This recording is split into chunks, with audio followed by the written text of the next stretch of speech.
In this second episode, we'll be taking a look at the fascinating Great Orme, a great rocky outcrop that projects northward off the north coast of Wales. Dominating the seaside town of Llandudno, the Great Orme has attracted tourists for decades, if not well over a century. Known originally as Gogarth, this rocky outcrop on the North Wales coast boasts many ancient secrets, one being the Iron Age fortress of Penddinas, a defensive enclosure of old rocky ramparts that house people of great importance. Another major secret is the recently discovered gargantuan copper mines that saw vast quantities of this essential bronze ingredient hewn from the rock with pebbles, antlers and crude tools. The ongoing excavation of these ancient tunnels show the vastness of the mines and how tough life must have been for the miners way back then, working by candlelight hundreds of metres down, deep in the heart of the Great Orme. To think this place was exhausted and abandoned centuries before Rome should conjure up a much different image of ancient British life and achievements, and connection to Europe, the Med and Near East. Hopefully moving forward we can re-evaluate this idea of British barbarism and wandering Celtic tribesmen who just happened to possess an island of immense mineral wealth, traded with the known world, and possessed some of the finest metalworking skills in Europe. Yet somehow they are said to have lived in mud huts, painting themselves blue.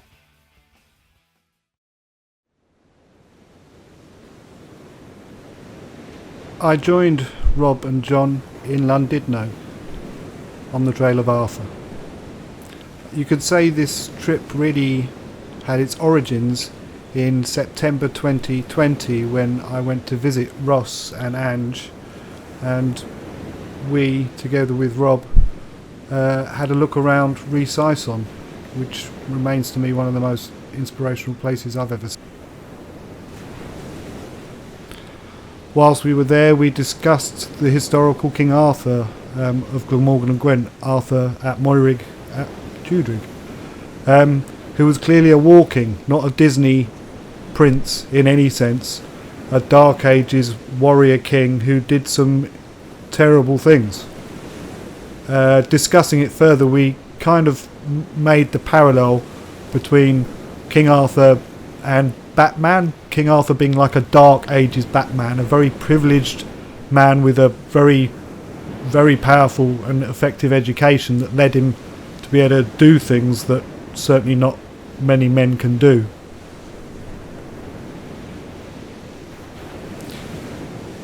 Gogarth really represents an opportunity for weaving landscape into the story, bringing the amazing history of the area into our story, and as I say, landscape's going to play a big part in the story, and this is an opportunity to literally weave the landscape into Arthur's mind, his education. Arthur was educated by Merlin, who was intent on making him a walking, whether Arthur liked it or not.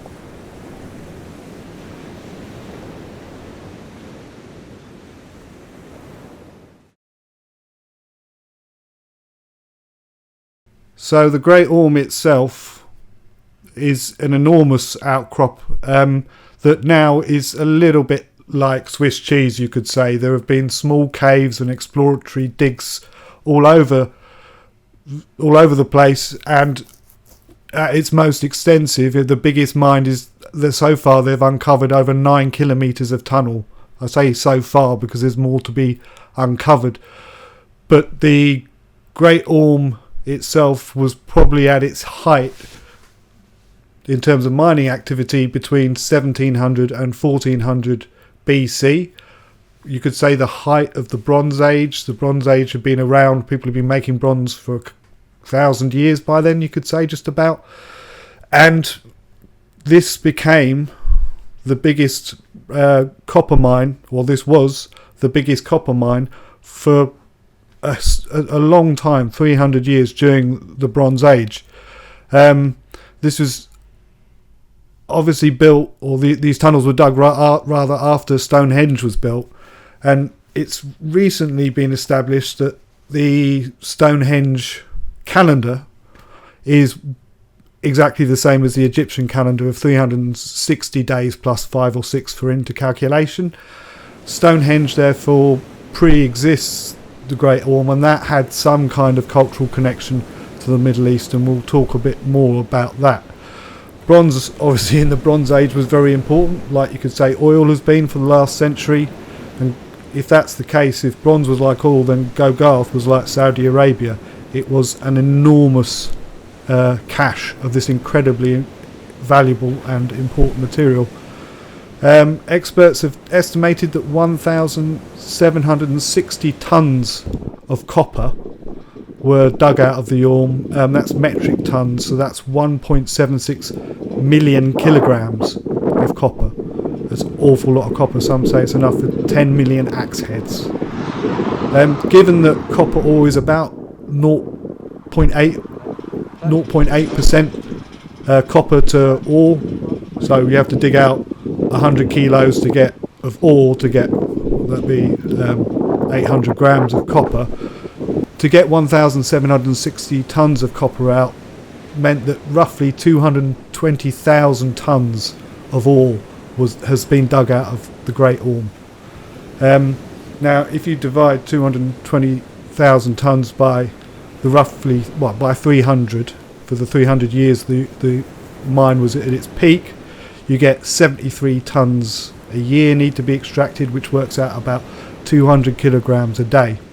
So obviously sometimes there'd have probably been more taken out of the ground, sometimes less, but you're looking at an average of 200 kilograms a day, which is quite a lot when you consider the tools being used. Now, there are loads of unknowns with the Great Orme. Was it a local discovery, and was it owned, if you like, by the native, the original people in North Wales at that time? Quite often resource discovery leads to the area where the resources are found becoming kind of impoverished, or at least more unequal. For example, in West Africa, oil discovery there has meant that some people have got very, very rich, but the local people have actually suffered quite a lot, and there does seem to be reason to suppose that this huge deposit of copper may have benefited some people more than others. The Mould Cape being an example of possibly some people in the area being fantastically rich, whilst others were probably working as slaves in unbelievable conditions. Be that as it may, for about 200 years no other copper mines in Britain and very, very few other copper mines in Europe were being worked because the Great Orme was so important. It produced so much copper, it drove everyone else out of business, you could say. It was certainly a big operation. We know for a fact that Cornish tin was traded with the Near East. There was a discovery of tin dated to about 1300 BC that definitely came from Cornwall, being found off the coast of Israel. So I think it would be harder to explain why the Great Orme mine wasn't connected to international and probably Middle Eastern trade than if it was. There's probably more explaining to do to say that this huge mine produced all this copper and there wasn't any very serious interest in the trade of this stuff, because it was the oil of the day. It was the difference between winning and losing in war, and serious people would have been seriously interested. So I'd say it was pretty clear that this was an international operation, probably using local labour as slaves, or certainly very, very poorly looked after. The one body that's been found that dates to the area on the Great Orme was that of an 18-year-old, or someone not older than 18, who was around in about 1700 BC. Their spine was malformed, had been misformed by the hardship, the work that they'd had to do underground, and it seems very likely that most of the people who work underground were children and not there voluntarily.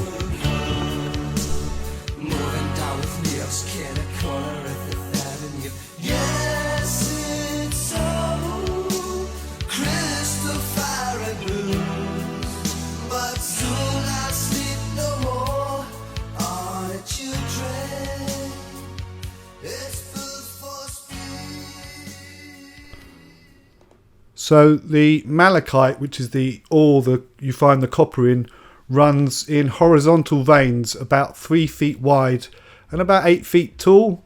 They run in parallel at a distance of about 3 feet. So there were lots of parallel tunnels in the Great Orme, with some interconnections at right angles. This particular complex has 9 levels going down all the way to sea level, and it was only possible to dig deeper than that thousands of years later when people started using mechanical pumps to get the water out.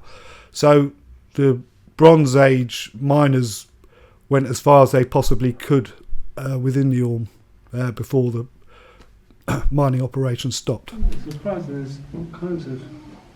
You'd think if you could see it, you'd want to take it, wouldn't you? I don't know. Why you're down here. Yeah, but perhaps the original bits were huge chunks of it, do you mean? And this is just like a film kind of thing, so... Yeah, like the sort of crumbs. Yeah. Really.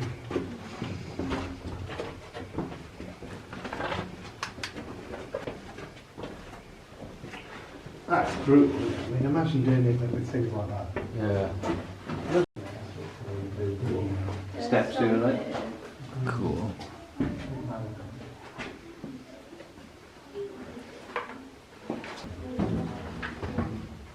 So, I mean, for them to have bothered to have mined this, it's got to be a proper sea all the way down, right? Yeah. It's got to be. So it's quite.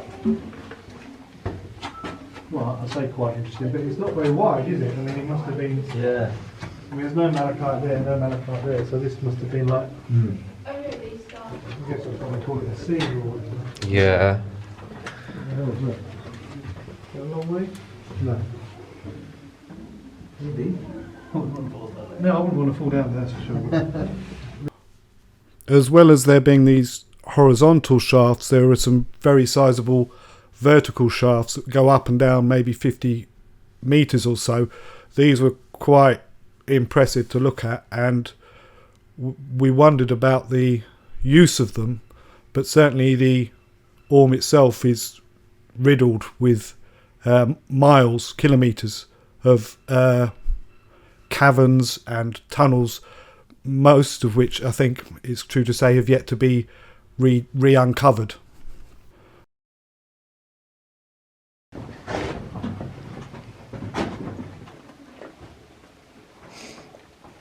It's quite quartzy there, isn't it? Yeah, so I was just thinking. Oh, another one up of us, look.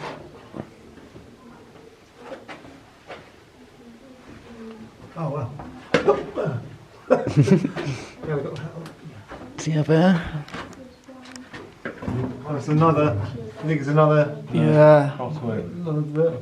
Horizontal. Yeah, definitely. So you could be walking along there, and if you don't know where you're going, come straight down. Yeah. Yeah. That'd be If you torch went out, or you lost your light or something. No.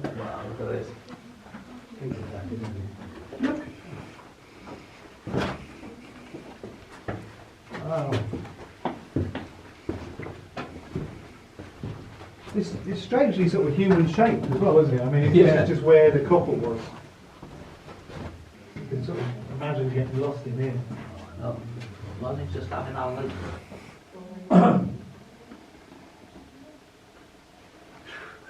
Imagine sending 6-year-olds down Yeah. here. You really got a long problem. They'd be in jail these days.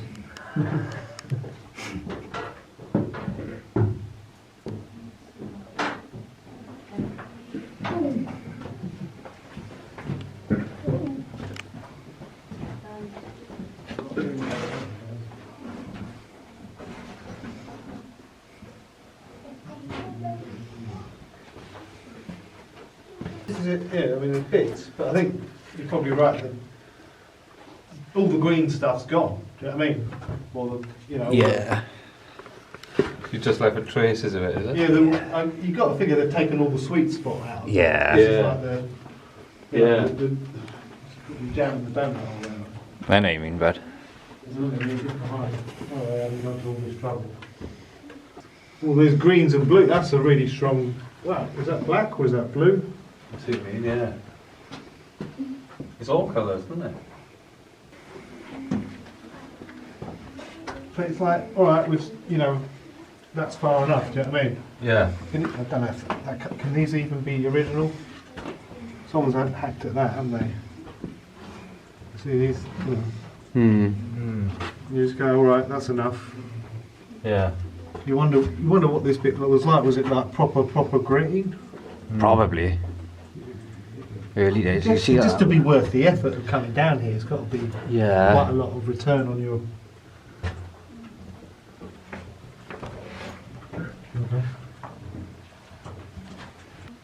Look at the distance they work in. Yeah. Can you imagine the smoke if you're down here? Oh, yeah. With, I mean, what would you see? What would you breathe? The mind's a warrior. You see the right above us? It's like there's a shark going to Up again. Yeah, right away. Yeah, look there. So you could be walking along quite happily, and all of a sudden there'd be a shark underneath. Yeah. Oh, that looks deep. Oh, no, don't shine the light. Hang on, let me get over it first. Now you can show me. Oh, no, that's not. Flip neck, it's not. That's pretty deep, isn't it? Yeah. Saying 25 metres. Yeah, looks 25 metres below. That's a long way to fall. flip neck. Oh, look at that. So they just Paul Sod would get all the bits they chopped off and have to store them somewhere, wouldn't they? Yeah. Someone's got a signal down here, did you hear that? Got a text message. I know, I'm going to have to get a new phone, I think. Yeah, I'm on that phone. So, Dinas Emrys is a central location in the story we want to tell about Arthur growing up, being educated by Merlin. There's no historical evidence whatsoever for Arthur at Gogarth, but it offers us storytelling opportunity. As sort of mentioned, we're thinking about Arthur as a kind of a Dark Ages Batman. Well, that's a reasonable summation of how we're thinking about it. So this is partly his origin story, his upbringing under Merlin, and the trials and tribulations of becoming a Walking. In our take on this, Merlin is definitely suffering with PTSD, someone who's seen an awful lot and has suffered an awful lot. He's not a comic figure, Merlin, in our story at all. He's a very serious figure. So you could say Merlin is Arthur's Ra's al Ghul, the guy that trained Batman, if you like. If you want to swap franchises for a second, you could say Gogarth is going to be like Arthur's Dagobah, where he learns a lot of lessons from his teacher, and not everything we learn in life is suitable for a Disney film, and some of the things that happen to Arthur in Gogarth are going to be suitably dark. So as part of his education, Merlin is going to use Gogarth to create a Theseus and Minotaur style situation. Arthur will spend nights down in Gogarth trying to survive and find his way out. More generally, we're going to set the labyrinth up as being like Arthur's metaphor, whatever, for Arthur's brain, and the Minotaur, the creatures that are moving through the labyrinth, are sort of embodiments of fear, and this is going to be the theme when Arthur is down in Gogarth. You could say Arthur is almost like a Dungeons and Dragons character, and Merlin is like the dungeon master.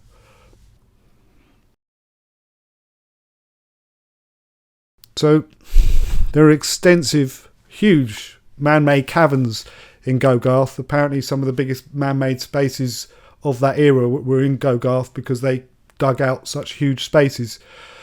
So, having dropped the Dungeons and Dragons reference, this is kind of the thinking behind this section of the story and why we want to include Gogarth, not only for its fantastic history, but because, of course, mainly because of the story opportunity it offers us as being a part of the way that Merlin chose to educate Arthur. You're saying when they got here you could touch the ceiling. I don't know how much there's stuff there to hold out of here.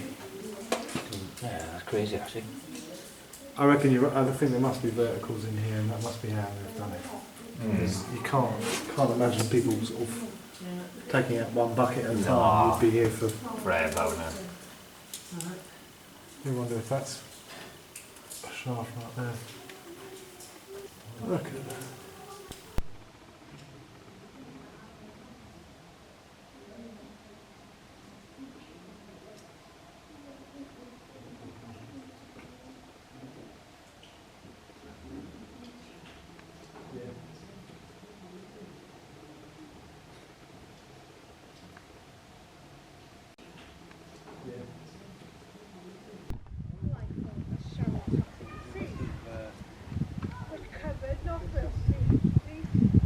So you wonder how people like this were motivated, because do you think they were getting paid for, or like, why would you bother?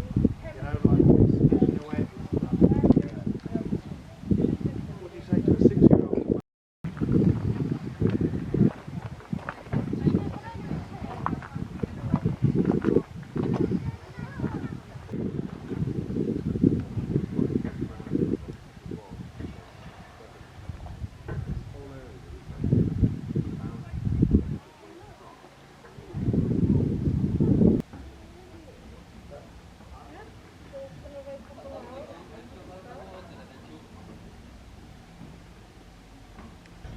So if they started mining over 4,000 years ago, that would be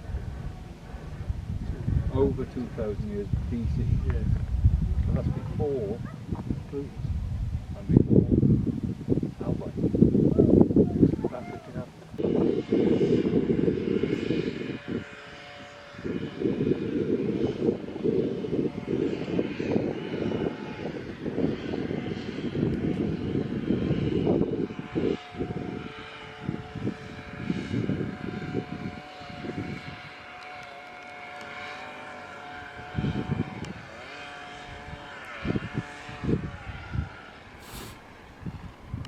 When you look at the surface level seams, it looks like there are claws or like claw marks in the stone, like a dragon has ripped through, because these seams are, like I say, about 3 or 4 feet apart, maybe 8 or 10 feet deep, and they're just these huge gouges in the stone. It's really quite a thing.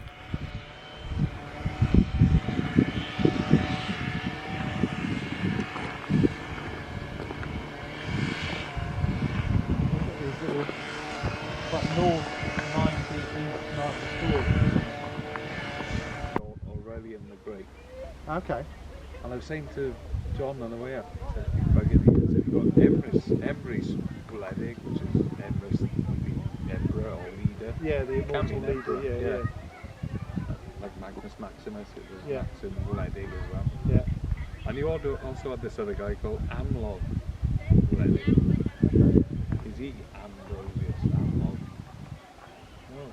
And it's around about the same time period, maybe a decade or two before. But it's definitely fought against time. Right.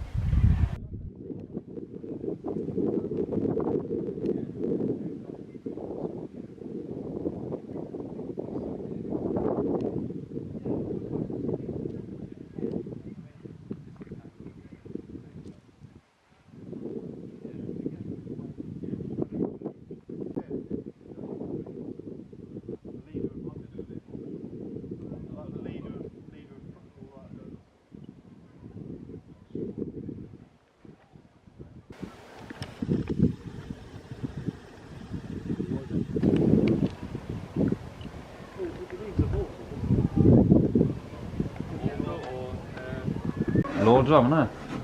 Look at the weight of that. Feel that. 2,500. A lot of the work was done by handheld stones, I think maybe dolomite. I don't know anything about, it'd have to be a very hard stone. So they used hard stones, and handheld ones were in the vast majority, but they did, which made a lot of sense to me, get bigger stones and put them in like a cradle and smash that stone against the wall.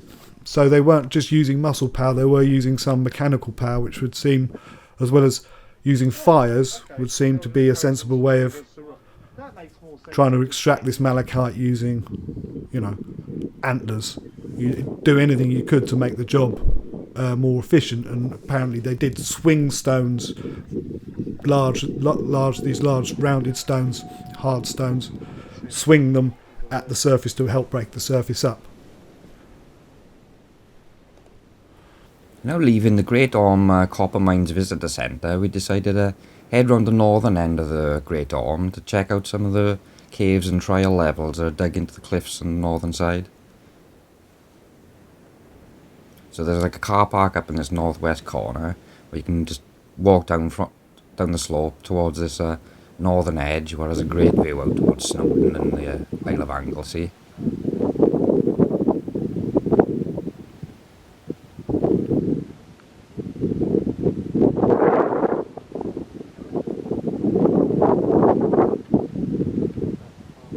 This is the West Lookout Trail and Shaft. It's just down a little bit down below the road the circuits around this northwest corner.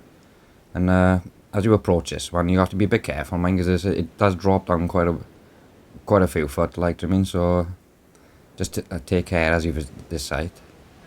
And then more of a scramble down the bank then, and then you come down below this quite steep cliff ridge that runs around. And there's a couple of little caves and mines in this corner as well.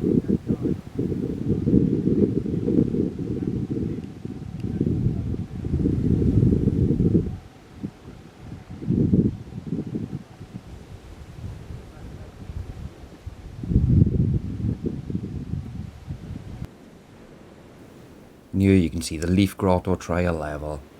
And this one's dug straight in underneath that big cliff, and it goes in about 30-40 foot. And that's looking back out the entrance then. So that's just one of the ones up around this end of the island.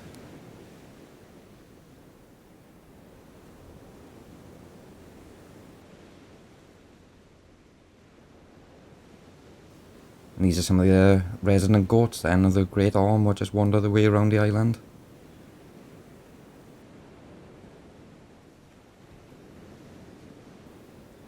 And then travelling back down the road then, along the edge of the Great Orme, this views out towards the Ganwy and Conwy.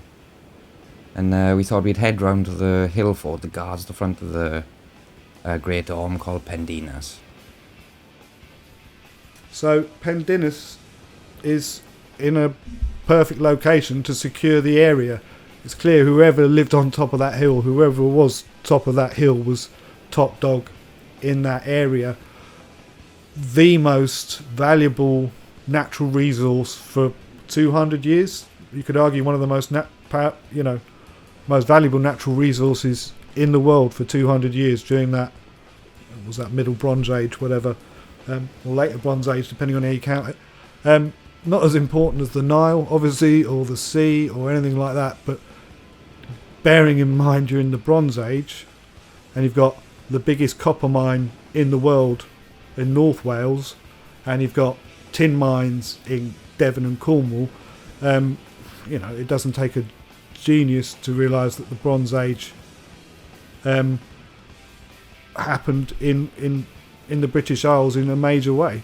Them clearly from items such as the Mole Cape and other incredible finds from the era, there was a great deal of skill, but you do wonder about the distribution of the goods, whether some people got fantastically wealthy by being clients of large estates, given that most of the work was done by children in the mines. Why would you bring children from hundreds of miles away when local children, or maybe children from neighbouring areas, would save you that trouble? It seems that over 300 years it's likely thousands and thousands, tens of thousands of people died as a direct result of the mining operation there, but it produced enough copper to make 10 million axe heads, and that kind of economics is hard to argue with.